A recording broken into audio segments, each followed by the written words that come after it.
Hello there, all of my awesome students. Today I wanted to do a breakdown of I believe it's my sixth match from the Grappling Industries tournament a few weeks ago in Indiana. Now, a little background info before I go into this match. I had watched my opponent compete just like a half hour or an hour before this, and I had seen him submit his opponent with a nice, I think it was an inside heel hook. It was either inside or outside. Either way, after watching his match, I could see that this guy was well versed in leg locks. So that was in the back of my mind as I was going into this match, as I wanted to be aware of his leg lock game. Even though I also am pretty decent at leg locks, I wanted to avoid getting drawn into something that, he might be really strong at. So I was thinking that in the back of my mind before I went to this match, just thinking, okay, this guy is probably going to look to go into leg locks and ashigarami. So, with that background information, and with you guys being inside my head now, let's go ahead and see how this match plays out. So he immediately grips my wrist and sits to guard, and you can see immediately he sits with his feet very close together. So he is already thinking about the fight for inside position. Okay, he's taking a seated guard, he's staying in a seated position, feet very close together. Those are signs, some general telltale signs of a leg lock specialist or an ashigarami specialist. So look at how close he's keeping his ankles together. So my whole thing now is going to be to get inside position. You'll see that I'm starting to lower my own level when he sits. And because I know he's going to go for leg locks, or because I'm pretty sure that's going to be his game plan, I'm going to take my two knees and I'm going to put them on the floor. Remember, the two things that my opponent will need if my opponent wants to go into an ashigarami is he needs his feet in the inside position, and he needs one of my knees off the floor. So I want to take those two things away from him. I want to put my knees down on the floor, and I want to steal inside position from him. So let's see how I do this. Right there, my knees drop. So now he doesn't have an easy ashigarami entry. And now it's going to be a fight for inside position. Pay attention to my left leg here and his right leg. Watch the persistent battle for inside position that goes on between me and my opponent here. I'm posting on the knee to hold his knee in place so I can blade my knee inside. I'll let you guys see that again, but you're going to see it a number more times because he and I jostle for inside position for quite a while. Knee blades inside, and I'm trying to step up to take the inside, and he looks to retake the inside position, so I have to go back to my knee. So essentially I'm working inside position with my knee first, and then I'm trying to work my way to get my foot to the inside position. So here my knee is inside, but my foot's still on the outside. So I'm going to try to step my foot to the inside. But as I do so, look how he re-pummels his foot to the inside position. So I had inside position very briefly, and he stole it from me. So I'm going to once again start by blading my knee to the inside again, right there. And I'm going to try to pummel my foot back to the inside again. And there it is, and he immediately re-pummels. He senses when he loses inside position, and he immediately re-pummels to reestablish it. I'm looking to reestablish by blading my knee in again. Turn this down a little bit so the announcer's not talking over me. So as you can see, there's a very persistent fight for inside position going, and he's actually won the fight for inside position, I think. He's winning at this point. Now here, rather than taking his right foot and putting it inside my legs, he's trying something a little bit more advanced. He's locking a reverse X on my right leg here. So the way he's got his legs hooking in is kind of like an X guard, but his top leg and his bottom leg are flipped. Usually his right leg would be on top and hooking into my hip, and his left foot would be hooking behind my knee, and that would be a true X guard. He is taking a reverse X guard, which tips me off that he's probably going to try to elevate me and drop me into a cross ashigarami. And that would not be good for me. That would give him access to the most powerful leg lock available, the inside heel hook. So I'm going to immediately address this. I don't like that reverse X and the way his legs are hooked on my legs, because again, he can set up that cross ashi. So I'm immediately gonna take that foot off, so I'm not in danger of being dropped or elevated and dropped into cross ashigarami. So once again, still a fight for inside position. Now I'm trying to blade my right knee in, and there I find success. So I worked side to side a little bit. At first I was blading my left knee in, and now I'm going to go to blade my right knee in. Watch how I do this. As soon as my right knee comes in, watch how I'm going to connect my right knee and my right elbow together to shut out his left leg in the outside position. There's my right knee going blading to the inside position. And very briefly, my right knee is inside, but my right arm is outside. So watch how I'm going to take my right elbow, and I'm going to physically drive and wedge my right elbow inside of his knee to establish inside position, to connect my knee and my elbow together, and to keep his left leg shut out in the outside position, so he can't bring it back inside. And there's the elbow pummel. And now I have my knee and my elbow joined together, controlling the side of the body by keeping my hand on his lat. And now his left leg is shut out in the outside position. He can't get a knee shield in, and it's hard for him to get a lasso in. So now I'm in the split squat position looking to pass guard. He is still doing a good job keeping his left knee and his left elbow very close together. And he's doing a great job of framing to stop me from getting in chest to chest.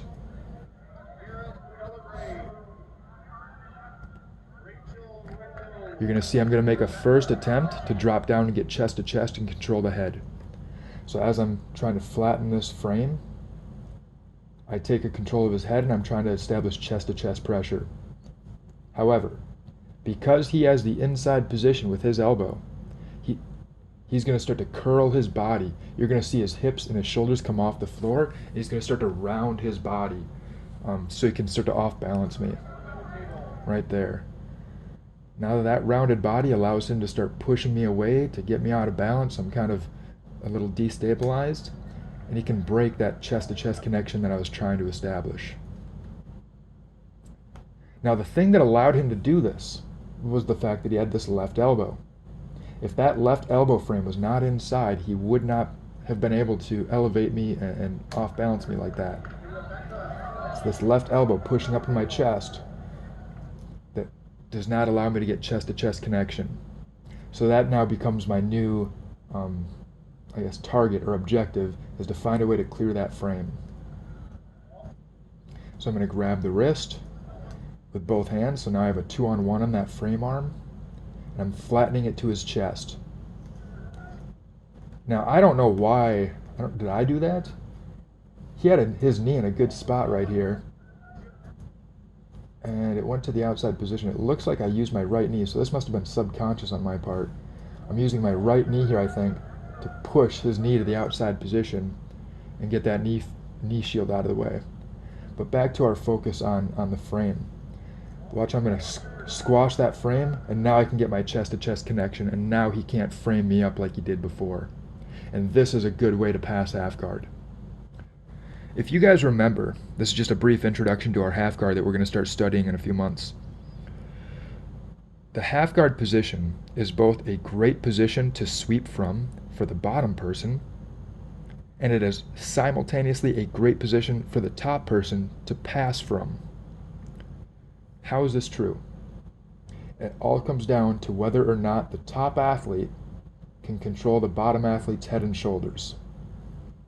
You guys are going to see that while I did not have control of my opponent's head, I could be destabilized, I couldn't close distance, and it was kind of hard for me to work. It was more his game.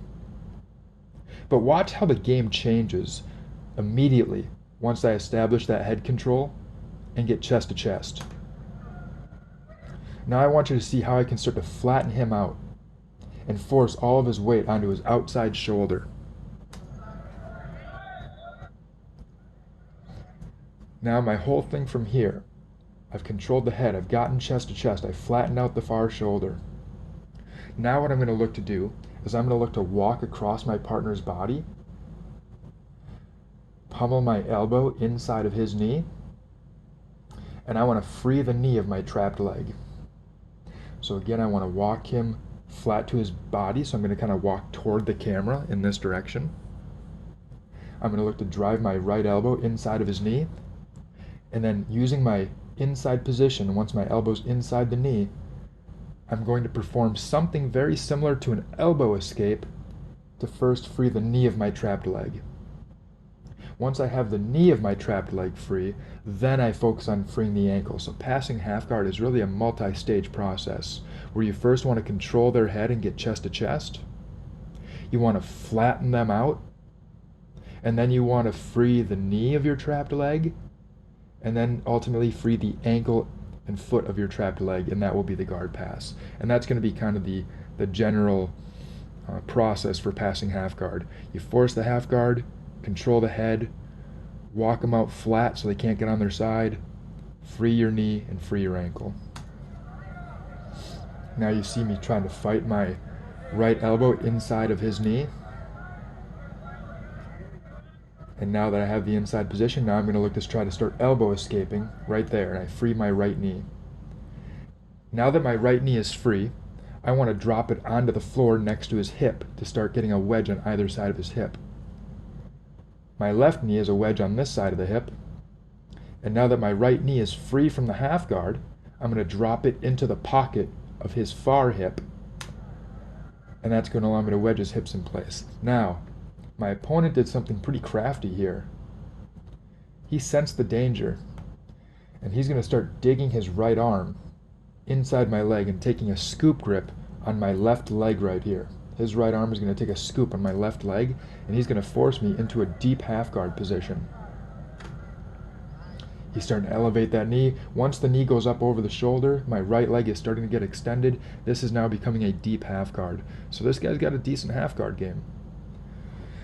Now, if you guys remember from our deep half guard, what is one of the first things that the bottom person wants to do in deep half guard to avoid being caught in a bad spot or be caught in a submission? Do you remember? I recommended that you guys, if you play bottom half guard, you take your left arm in this case, the one you can't see, and you pummel it underneath of the leg you're controlling to hide it from Kimura danger. My opponent did not do this in time, so I seized his right wrist with my right hand. And now with my right hand controlling his right wrist, my right hand controlling his left wrist, my left arm is going to look to go to the far side and wrap around his arm for a Kimura. You guys, you see me fishing for a Kimura grip right here. He's going to turn to his knees in an attempt to defend. You see, I don't quite have the Kimura. My left, it's hard to see right here, but my left arm is underneath, still fighting for that Kimura, so my right hand has the wrist, and my left hand is still trying to fight through, and I'm using my head and shoulders as a base of support. See, I'm posted up on my head, so I have a base of support, so I can unweight my left arm and my left shoulder, and with my left arm and left shoulder unweighted, I can try to feed it through to that Kimura grip. Punching through right here. He turned to his knees, but again, it doesn't matter because I'm using my head as a post so that I don't have to use my arms as a post. If I had to use my arms to post, obviously I couldn't feed into the Kimura. So I'm using my head and my knees and legs as a post so I can fish in and get my grip with the arm. Now that I have the Kimura grip is one of my favorite forms of control, one of my absolute favorites. I can use the Kimura grip to finish my opponent with a Kimura lock. I can use the Kimura grip to transition into armbar attacks. I can use the Kimura grip to transition into triangle attacks.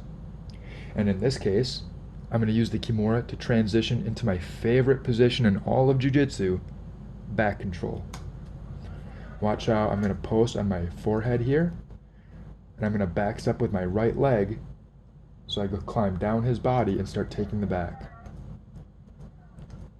Now as I do that, I want to push myself back. So I'm actually going to release the Kimura at this point. The Kimura has done its job, and I'm going to post my right hand on the floor, and I'm going to start to push myself back. It looked like my right elbow maybe went to the floor. Yep, right hand there. Okay, right hand to the floor. You're going to see me post my right hand so I can push myself back so I'm no longer too high, and I take the back. Now that I've taken the back, one of the fundamental problems of back control, one of the biggest reasons you're going to be frustrated with back control for many years, unless you figure this out soon, is you're going to run into the deficiency problem. That means my opponent has two hands and his chin to defend the choke. He has 3 defensive tools. If I'm controlling with a seatbelt, one underarm and one overarm in relation to his arms, I'm left with one choking arm, one attacking tool against 3 defending tools. That is a mismatch that I can't tolerate. So my first goal when I take somebody's back is to solve the deficiency problem. My first goal when I take the back is a grip fighting battle in which I'm looking to trap both of my opponent's defensive arms. Once I trap both of his arms, one of his arms with my leg and the other arm with one of my arms, that will leave me up with a free choking hand against only his chin. So look how I'm engaging in a grip fight, and I'm always looking to trap the arm. Now, I'm always looking to trap the top arm. It's physically impossible for me to trap his bottom arm, his left arm, because all my weight is on my left leg and hip. I'm not very mobile with my left leg. So whenever I trap somebody's arm, I always do so with the unweighted leg, the top leg. You're going to see I'm going to get wrist control. I'm looking to trap. He pummels inside. I look to trap again, and I secure at that time. So notice that I don't always get this on the first time. Okay, be persistent with this. I try to trap once, he blocks. I trap a second time, he blocks. Now I'm controlling his wrist. I try to trap a third time, and he pummels free. Now I trap a fourth time, and there it is. So don't be discouraged when you don't get the trap. I fail at getting the trap a lot, but it's persistence and pressure over time that's eventually going to make it work. You don't need to hit the arm trap 100% of the time. Here you saw I only hit it 1 out of 4 or 1 out of 5 times, but that's all I needed. I stayed persistent until I got that arm trap, and once the arm trap was set, now things are getting real dicey for him. At this case, my left arm probably has his wrist, yep, so he can't defend with his left arm because it's controlled by my left hand, and he can't defend with his right arm because it's controlled by my right leg, and now I'm free to just go and work his jaw using my right arm. Now right there, very briefly, I felt there was a danger of him slipping his arm free, this arm that I worked hard to trap. So very briefly, I'm going to stop focusing on the choke. I'm going to go back to focusing on controlling his arms, and I'm going to reconfigure my legs into a stronger form of control, into a full body triangle. Now I have a fully locked body triangle with his arm pinned, and that's going to be really hard for him to get out of. But he's doing a really good job fighting. He's doing a good job stopping me from getting underneath. Now notice here, I have both arms trapped and I'm going to work on the chin. But you have to have the discipline to realize what's going on. You have to have the observational skills to realize what's going on. He very briefly frees his left hand. Right there. Now his left hand is free, and his left hand is now going to come and start to interfere with my right wrist that's trying to work for the choke. You see now his hand is blocking my wrist. I'm trying to go in, but every time he tries to grab my wrist, I have to pull away. I go in, he tries to grab, I pull away, because I don't want to give him control of that arm. So I'm pulling away a lot with my right arm now. And now I have a different goal. My goal is not to choke, my goal is to reassert control over this hand. So I'm not thinking about finishing him anymore. I'm only thinking about reestablishing control of that hand. So watch how I'm not going to go in and choke. I'm going to go in and physically grab his hand with my hand. Okay? You'll see I'm going to go in, and I'm going to look to physically grab his knuckle line, his palm, his wrist, his something. There. See how I took my time? I got my grip on the knuckle line, and I passed it back off to my left hand. So I grabbed it, I fed it through, and I passed it back off to my left hand, so now my right hand is free to choke again. So now he once again has 0 defensive hands, and it's only his chin versus my arm. He's doing a very, very good job defending defending the choke by not letting me penetrate underneath his jaw with my wrist. I do have some tricks for that, and I usually use like a knuckle or something very small and sharp, something very small and bony to try to start the process. And I usually find success with that, but I'm not finding success with that today, again, in this match. So what I'm going to do is I'm going to switch off, and I'm going to start looking for a mandible strangle now, where I'm actually just going to put my forearm over his jaw, cover the point of his jaw with the crook of my elbow, and drive his jawbone into his carotid arteries to get a strangle through his jawbone by compressing his jawbone. So I'm trying to strip that grip off. I lock in a fully locked arm triangle, figure 4 grip with my arms, and now I apply slow, steady pressure, and there's the choke. Okay, so I'll let you guys watch that whole sequence again, and this time I'll just talk it through in real time. He pulls. I already saw earlier that he's a leg lock guy, so as soon as he pulled, I put my knees on the floor so he didn't have a knee off the mat to go into Ashigarami, and I started fighting for inside position. Blade inside, he repummels. I blade inside again, he repummels again. I blade inside again, he repummels again. I blade inside again, and I can't get inside position, so now I'm going to look to get inside with my right leg. I'm going to blade inside with my right knee.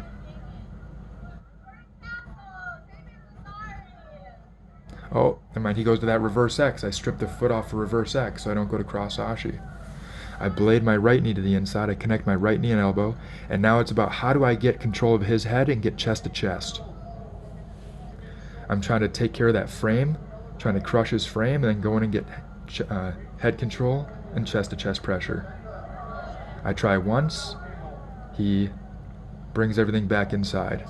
This time I flatten that frame better, I get control of the head, and I get chest to chest. Now it's a matter of flattening him out, getting my elbow inside his knee, and freeing my right knee. And there, my right knee is starting to come free, and I drop it to his hip. Now he digs underneath my leg and puts me into a deep half guard, so I immediately start looking for a Kimura on that far arm. He's defending, he's defending, he's defending, and there I successfully lock the Kimura. Now I use the Kimura to expose his back, and once the Kimura has done its job, I use a posted hand on the floor to push myself back and get back control. Now from back control, I'm looking to trap his arm right away. And fail, I fail again, but I stay persistent and I eventually get the successful trap. My left hand has his left hand, so he has no defensive arms, and I'm looking to fight my wrist underneath his neck to get the choke.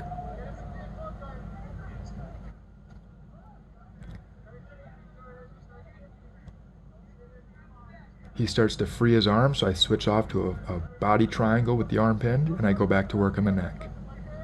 He frees his arm, so I focus now on recapturing that free arm. Once I have it captured, I go back to the neck.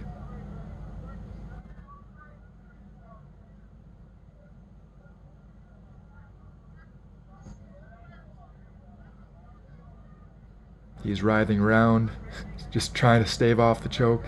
Now I switch arms, use my left arm now to try to choke. And my right hand's going to control his wrist now, while my left hand tries to work itself into position for that mandible strangle.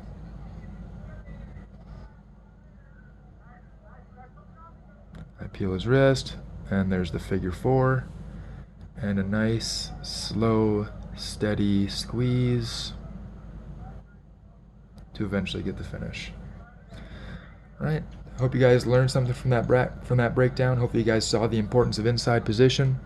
Hopefully you guys saw or learned a little bit about passing half guard, learned a little bit about how you can use the Kimura to get to dominant positions, and learned a little bit about the back attack system. Thanks for watching, guys. Hope you enjoyed.